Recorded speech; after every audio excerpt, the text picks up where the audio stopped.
আমন্ত্রণ রাতের বাংলাদেশে। আর শুরুতেই জানাবো শিরোনাম।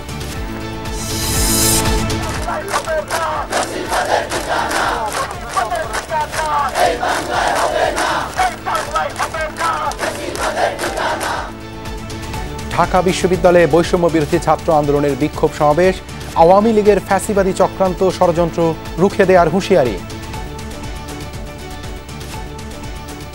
আপনাদের এসব কুকুরের মতো লেজ গুটিয়ে পালাবে। খুনি হাসিনাকে আসামি করে আন্তর্জাতিক অপরাধ ট্রাইব্যুনালে মামলা দায়ের করতে হবে। আমরা ছাত্রছাত্রীরা যেভাবে তাদেরকে উপদেষ্টা বানিয়েছি, ঠিক একইভাবে গদি থেকে ছুড়ে নামাতে আমরা দ্বিধা করব।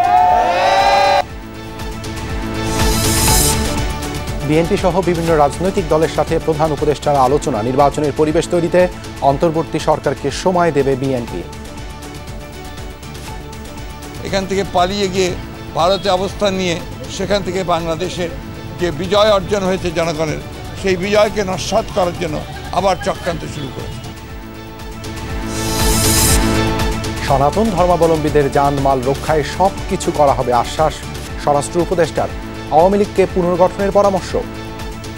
আপনি স্বেচ্ছায় চলে গেছেন, কিন্তু কেউ যেতে বলেন নাই। স্বেচ্ছায় গেছেন, আপনি ভালো থাকেন, আবার আসেন।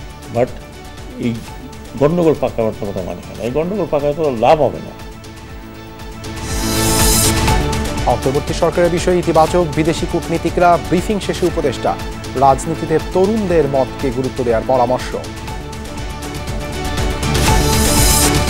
15 বছরে ব্যাংক খাতে আত্মসাৎ হয়েছে 92,000 কোটি টাকা, তথ্য সিপিডির। সব অনিয়মই ঘটেছে বিদায়ী সরকারের নজরদারির অভাবে। এছাড়াও রাতের বাংলাদেশে থাকছে